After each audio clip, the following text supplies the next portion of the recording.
नमस्कार, मैं जयकृति योगी आप सभी दर्शकों का अन्नदाता कार्यक्रम में स्वागत करती हूं। हमारे देश का किसान जन का पोषक है, वह श्रम का देवता है, अन्नदाता है। उसमें ही भारत की आत्मा निवास करती है। ऐसे ही किसानों की प्रगति के लिए हम खेती बाड़ी से जुड़ी हुई बहुत सी नई लाभकारी जानकारियां हर रोज सुबह लेकर आते हैं।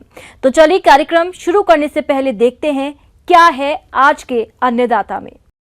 किसान भाइयों, कल के अंश में आपने मधुमक्खी पालन में प्रयोग होने वाले उपकरणों के बारे में जानकारी हासिल की। आप जानेंगे मॉन बॉक्स और मधुमक्खियों की देखरेख किस तरह से करें, जिसके बारे में जानकारी दे रहे हैं नौणी सोलन कीट विज्ञान विभाग के प्रधान वैज्ञानिक डॉक्टर हरीश शर्मा।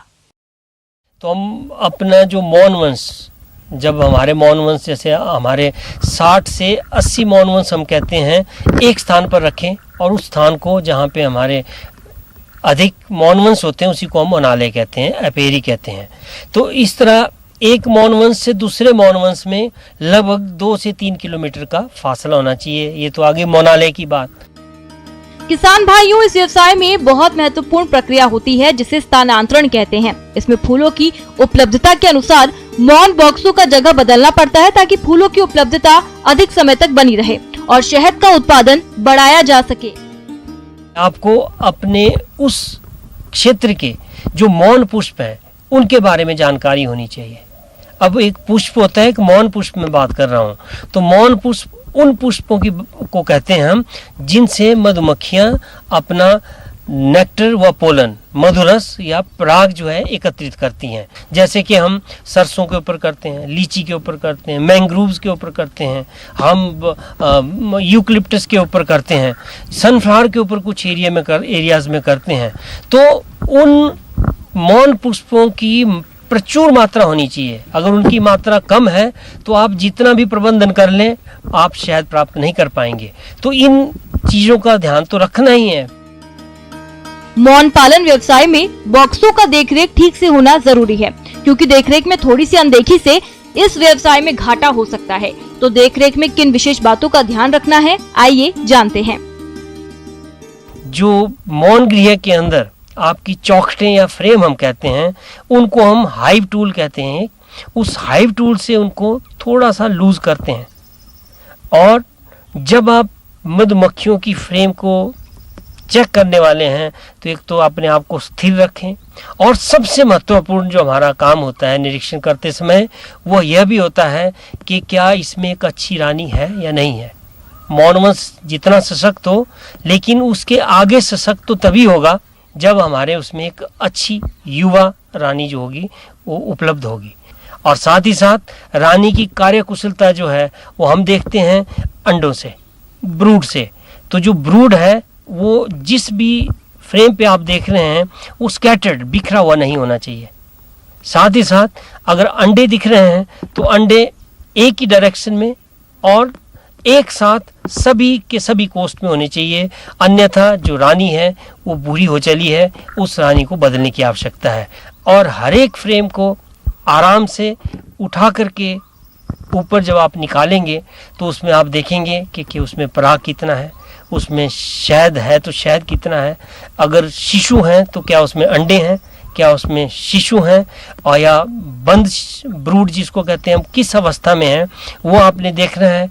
और अपने लिए आप उसका रिकॉर्ड भी रख सकते हैं कि हमारे किस फ्रेम पे ये जो पराग, शिशु या ब्रूड व अंडे की कितनी मात्रा है। अब इसमें हम निरीक्षण करते हुए एक तो मधुमक्खियों में देखेंगे कि भोजन है या नहीं है, भोजन इनका शहद होता है या पराग होता है, तो उसको देखेंगे। और जो स्थान जहाँ रखें हम वहाँ पे एक पानी का प्रावधान आवश्यक करें।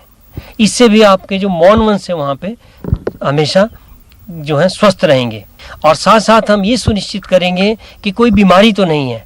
तो बीमारी वयस्क मधुमक्खियों भी हो सकती हैं, और जब अंदर देखते हैं हम तो शिशुओं में देखने की कोशिश करते हैं। तो शिशु को भी हम देखेंगे कि उसमें जो शिशु है क्या उसका रंग जो है वो सफ़ेद है, अगर नहीं है तो उसमें क्या दिक्कत है, क्या उसकी पोजीशनिंग ठीक है या वो उल्टा पड़ा हुआ है, फूला हुआ है, तो वो भी हम कहते हैं कि उसमें कोई बीमारी है।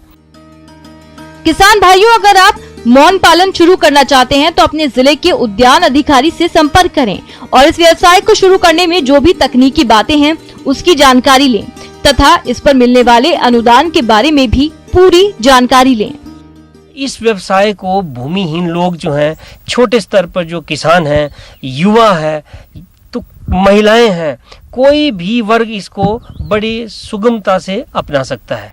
किसान भाइयों, अभी तक आपने खेती से जुड़ी हुई कुछ उपयोगी जानकारियां देखी। अब लेते हैं एक छोटा सा ब्रेक, जल्द ही लौटेंगे और कार्यक्रम में आगे भी हैं खेतीबाड़ी से जुड़ी महत्वपूर्ण जानकारियां, तो बने रहिए हमारे साथ। ब्रेक के बाद आप सभी दर्शकों का अन्नदाता में स्वागत है। चलिए अब रुक करते हैं अगली कड़ी की ओर। ड्रिप सिंचाई आज की आवश्यकता है क्योंकि पानी मानव के लिए प्रकृति का अनमोल उपहार है। ये ना तो हमेशा के लिए असीमित है और ना ही मुफ्त। दुनिया भर में जल स्रोत तेजी से कम होते जा रहे हैं। इस समस्या का एक ही समाधान है, ड्रिप से सिंचाई। इससे न सिर्फ सिंचाई में होने वाला खर्च कम होगा बल्कि कम लागत में अधिक उपज लेने का सपना भी साकार होगा। ड्रिप सिंचाई के बहुत से प्रकार हैं। इसी के अंतर्गत आज हम बात करेंगे सबसरफेस ड्रिप सिंचाई के बारे में। भारतवर्ष में यदि हम पानी की समस्या देखते हैं क्रॉप प्रोडक्शन पर्पजेज के लिए, तो मुझे लगता है सारे स्टेट्स में प्रॉब्लम आ रही है। जो स्टेट जहाँ पर बारिश कम होती है, चाहे राजस्थान हो, चाहे गुजरात हो, मध्य प्रदेश हो, कर्नाटक हो, आंध्र प्रदेश हो, तमिलनाडु हो, उन स्टेट्स में ज़्यादा प्रॉब्लम आ रही है पानी, सिंचाई के पानी को लेके। तो जब शुरू में आया था तो हमारे पास आता कि स्प्रिंकलर से यदि हम इरीगेशन देते हैं तो हमारी पानी की बचत होती है, 35-40% के आसपास हमारी बचत हो जाती है। लेकिन स्प्रिंकलर की एक अपनी समस्या है, क्योंकि जब तेज़ हवाएं जहाँ पे चलती है वहाँ पे स्प्रिंकलर बहुत अच्छे से काम नहीं करता है। तो उन सिचुएशन में फिर हमारे पास स्प्रिंकलर भी एक ऑप्शन नहीं रहता है। ड्रिप इरीगेशन है। ड्रिप इरीगेशन की जो शुरुआत हुई थी वो हुई थी हॉर्टिकल्चर क्रॉप से, ऑर्चार्ड से शुरुआत हुई थी। धीरे धीरे उसके बाद में वेजिटेबल्स में आया और हम चाह रहे हैं कि ड्रिप इरीगेशन को हम सीरियल क्रॉप्स में, चाहे आपका धान हो, चाहे आपका मक्का हो, चाहे आपकी गेहूँ हो, उन फसलों में लेके आए। तो उसके ऊपर हम यहाँ पर एक्सपेरिमेंट कर रहे हैं। वो CSSRI करनाल में भी एक्सपेरिमेंट कर रहे हैं। हम जो सीमेंट का एक सेंटर है बीसा नाम से लुधियाना, वहाँ पे भी हम पिछले 5 साल से उस पर एक्सपेरिमेंट कर रहे हैं। ड्रिप इरीगेशन में जो किसानों से जब हम बात करते हैं तो सबसे जो बड़ा इश्यू निकल के आता था, बोले जी सुबह इसको शुरुआत में हमें खेत में फैलाना पड़ता है, फिर उसको खेत में निकालना पड़ता है, फिर फैलाना पड़ता है। तो एक कम्बरसम प्रोसेस था। तो किसान इसको सीरियल क्रॉप्स में इसलिए नहीं लगाता था क्योंकि ये नैरो रो स्पेस क्रॉप होती है, आपको हर 40-45 सेंटीमीटर दूरी पर एक लाइन लगानी पड़ती है। इसको देखते हुए किसान इसको करने में बहुत ज़्यादा इंटरेस्टेड नहीं था। उसके बाद जो हमने जो काम किया, हमने कहा कि क्यों नहीं कि ड्रिप इरीगेशन को सब सरफेस में लगा दिया जाए। सब सरफेस की जो गहराई है कि वो आप 15 से 20 सेंटीमीटर रख सकते हैं। ये डिपेंड करती है आपकी सोइल टाइप कैसी है।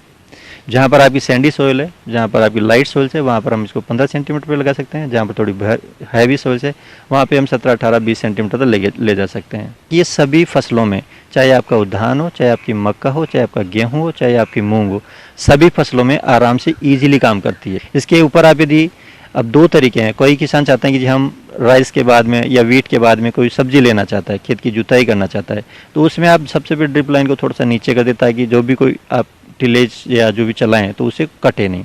अदरवाइज जीरो टिलेज में आप, मैं तो ये कहता हूँ कि जहाँ पर जुताई करने की कोई ज़रूरत नहीं है, जीरो टिलेज में आप आसानी से कोई भी फसल ले सकते हैं। हमने जो एक्सपेरिमेंट से जो निकल के आ रहा है कि सभी फसलों में 50% तक पानी बचता है यदि हम सबसरफेस ड्रिप में इरीगेशन में करते हैं। दूसरा ये करते थे कि हम जो तरीका होता है, जैसे हम नाइट्रोजन एप्लीकेशन, हम यूरिया का छींटा मारते हैं, तो यूरिया का छींटा मारने से क्या होगा, उसके वोलेटिलाइजेशन लॉस बहुत ज़्यादा होते हैं। यदि हम सबसरफेस ड्रिप के साथ यदि हम यूरिया का घोल करके और ड्रिप के थ्रू यदि हम देते हैं तो उससे आपकी नाइट्रोजन की जो एफिशिएंसी है वो कम से कम 20 से 25% बढ़ जाती है। अमूमन देखने में आया कि नाइट्रोजन की एफिशिएंसी 45-50% होती है, लेकिन इससे करीबन 70% तक एफिशिएंसी बढ़ जाती है। तो जो किसान भाई अपना नाइट्रोजन यूरिया का जितना दे रहे हैं उसमें कम से कम 20% आसानी से कम कर सकते हैं सब सरफेस के थ्रू। उतनी ही आपको यील्ड मिलेगी जितना कि आप आपका रिकमेंडेड डोज देते आए हैं। एक और निकल के आया कि हम जो उत्तरी भारत है, उत्तरी भारत में हम सस्टेनेबल इंटेंसिफिकेशन की बात करते हैं कि हम 2 की बजाय 3 फसल कैसे लें। तो पहले जो हम कहते थे कि रिले क्रॉपिंग या कैच क्रॉपिंग, वीट के हार्वेस्टिंग के बाद में और राइस की सोइंग से पहले हमारे पास जो विंडो होता था वो 65 से 70 दिन का मिलता है। 65 से 70 दिन में यदि हमें मौसम फेवरेबल मिलता था वीट के मैच्योरिटी के टाइम में, तब तो कई बार तो हमारे पास मूंग की फसल हो जाती थी। लेकिन कई बार फेवरेबल मौसम नहीं मिलता था तो हमारे पास जो विंडो था वो घट के 50-55 दिन का हो जाता था। इतने दिन में मूंग की फसल नहीं हो सकती। तो यदि हम सबसरफेस ड्रिप लेके आते हैं राइस वीट सिस्टम में, तो जो मूंग की क्रॉप है उसको आसानी से 60 से 65 दिन का विंडो मिल जाता है। तो जब आपका 60 से 65 दिन का विंडो मिल गया तो 1 से लेकर 2 तुड़ाई आसानी से हो जाती है, मतलब 6-7 क्विंटल पर हेक्टर के हिसाब से आप मूंग की तुड़ाई कर सकते हैं। ये तो उसका डायरेक्ट फ़ायदा। इनडायरेक्ट फ़ायदा है कि जब आप मूंग लगाओगे नाइट्रोजन फिक्स करेगा, तो आपकी ज़मीन में जो नाइट्रोजन है आपको, जैसे हम कहते हैं कि सब सब्सिडी में 20% कम देनी पड़ेगी, यदि आप मूंग लगाने तो आप उसमें और कम कर सकते हैं। इसकी जो लाइफ है सब सरफेस ड्रिप इरीगेशन की लाइफ अमूमन 10-15 साल के आसपास होती है। यदि हम सरफेस के ऊपर ड्रिप लगाएंगे उसकी लाइफ 10 साल से ज़्यादा नहीं होती। यदि हम पानी को यदि हम पैसे के रूप में देखते हैं कि सपोज पहले हमारे पास जब हम पाड़े काट के या कद्दू करके हम धान लगाते थे, उसमें करीबन 200 सेंटीमीटर पानी लगता था। तो यदि हम सब सरफेस ड्रिप के तहत पानी लगाते तो उसमें 100 सेंटीमीटर से ज़्यादा की ज़रूरत नहीं पड़ती। तो जब आप 100 सेंटीमीटर पानी मतलब 1 मीटर पानी बचा रहे हो आप, तो यदि हम इसको इकोनॉमिक टर्म्स में देखें तो इससे बहुत बड़ा फ़ायदा है।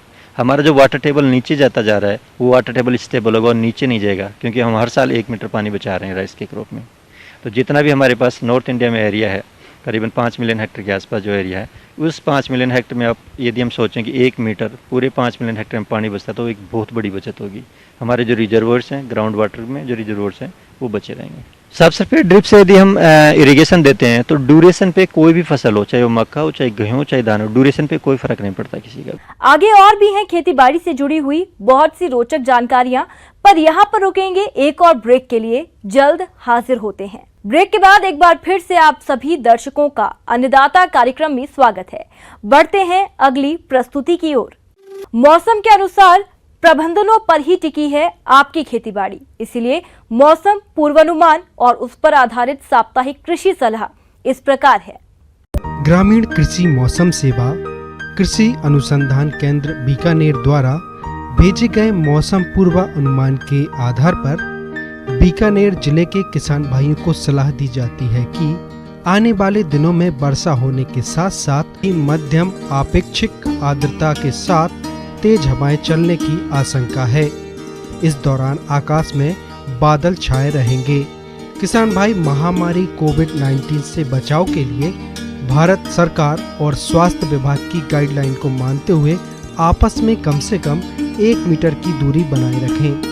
खेतों में जहां भी खरपतवार उगाए हों उन्हें निकालकर नष्ट करें।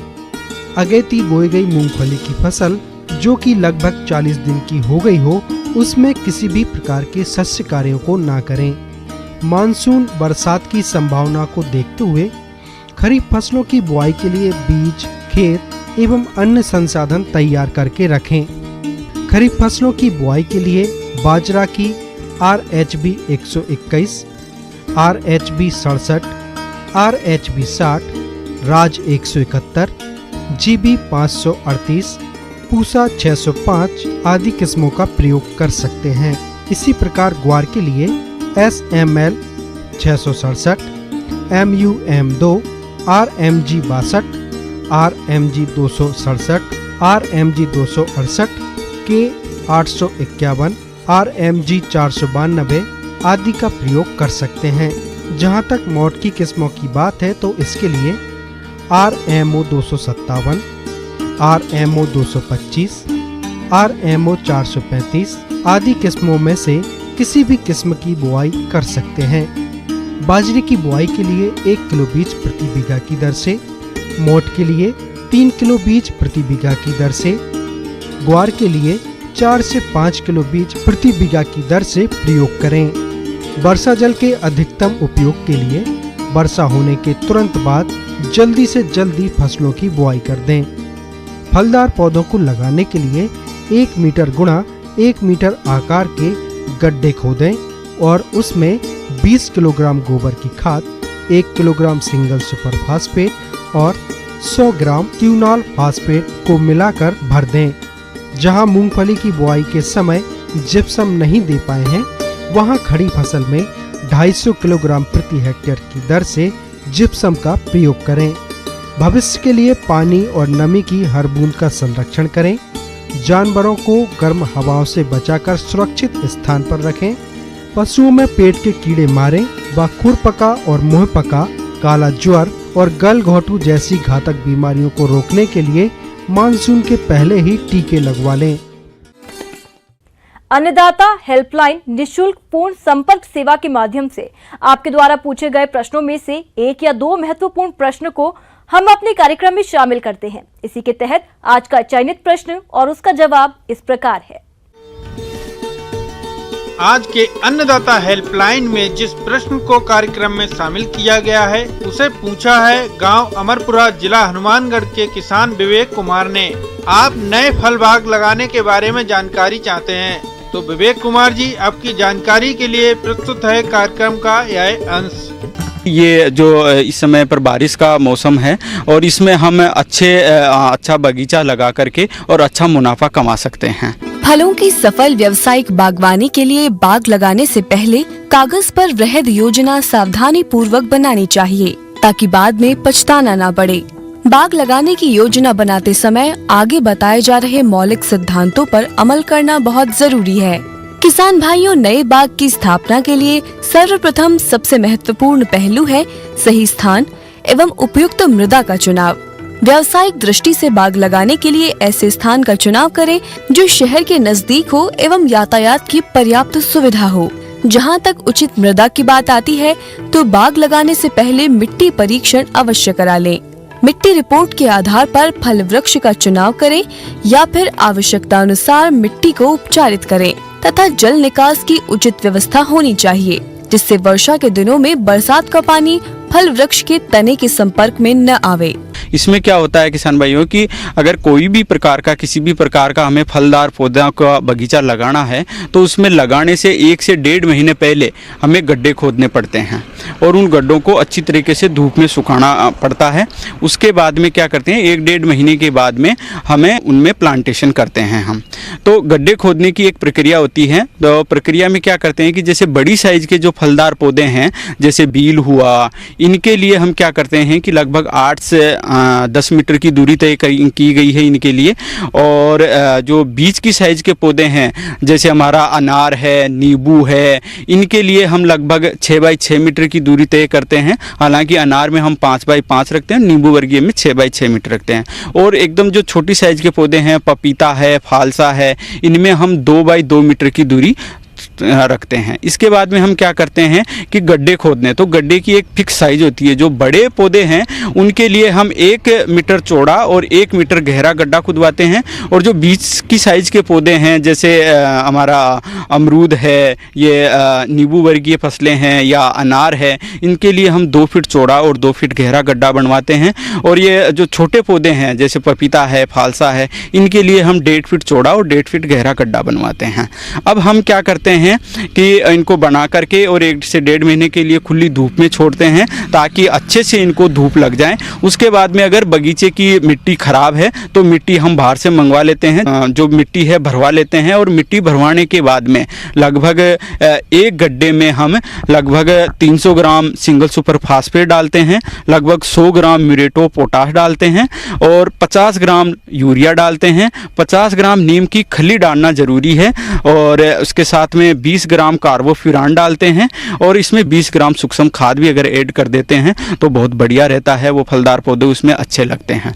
ये सारा हम जो ऊपर वाला जहाँ पर जड़ क्षेत्र आता है उसके आसपास में हम ये मिला करके रखते हैं और बारिश के समय पर फिर हम इसमें पौधारोपण करते हैं। किसान भाइयों, नए बाग की स्थापना के लिए गुणवत्ता युक्त पौधे की प्राप्ति के लिए कुछ महत्वपूर्ण बिंदुओं पर अवश्य ध्यान दें, जैसे कि पौधे स्वस्थ एवं विश्वसनीय पौधशाला से ही खरीदें।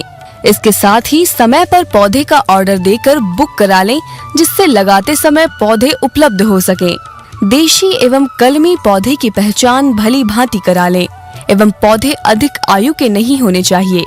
यह देख लें कि पौधे की जड़ें अच्छी तरह हैं या नहीं, साथ ही मिट्टी की पिंडी टूटने न पाए। पौधारोपण करते समय हमें ध्यान रखना चाहिए कि हमें जो पौधा है वो शाम के समय ही लगाना चाहिए, क्योंकि अगर दिन में हम पौधा लगाते हैं तो पौधा कहीं से बाहर से आया है और उसकी जो पॉलीथीन होती है उसको हटा करके या जड़ें उसकी बिखर जाती है। तो दिन में क्या होता है, वाष्पोत्सर्जन की प्रक्रिया पौधा करता है, उसके द्वारा उससे काफ़ी पानी निकलता है और अगर जड़ें उसकी डिस्टर्ब है तो वो पानी सोख नहीं पाता है, इस वजह से पौधा मर जाता है। और अगर हम उसको शाम के समय लगाते हैं तो रात भर में उसकी जड़ें सेट हो जाएगी, वाष्पोत्सर्जन होगा नहीं और पौधा जो है वो अच्छा सा सेट हो जाएगा, उसकी मृत्यु दर काफ़ी कम हो जाएगी।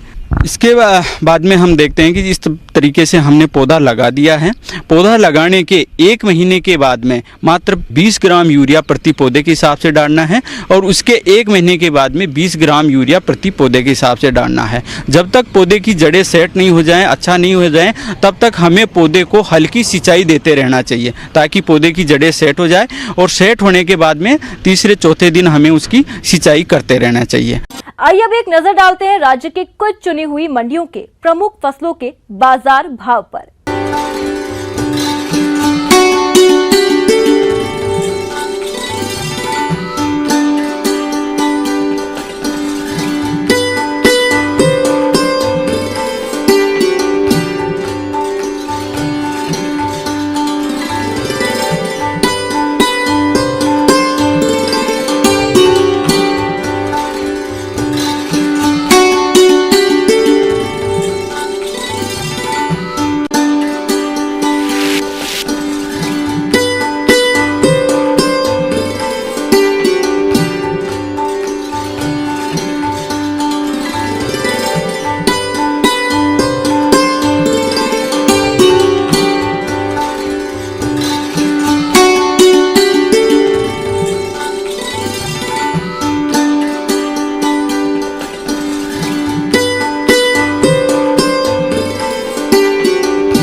किसान भाइयों, अन्नदाता आपकी सेवा के लिए संकल्परत है। कृषि संबंधित समस्या और सुझावों के लिए आप हमें इस पते पर संपर्क कर सकते हैं। प्रोड्यूसर अन्नदाता news 18 Rajasthan, Ramoji film city, Hyderabad 501512। साथ ही आप हमें ईमेल भी कर सकते हैं। हमारा ईमेल है p18annadatarajasthan@nw18.com। इसके अतिरिक्त आप हमें निःशुल्क हेल्पलाइन नंबर 180041922155 पर सोमवार से शनिवार सुबह 10 से शाम 4 बजे के बीच संपर्क कर सकते हैं। किसान भाइयों, अब समय हो रहा है आपसे विदा लेने का, तो हमारी अन्नदाता टीम को दीजिए इजाजत। कल फिर आपसे मुलाकात होगी कृषि संबंधित कुछ और महत्वपूर्ण जानकारियों के साथ। नमस्कार।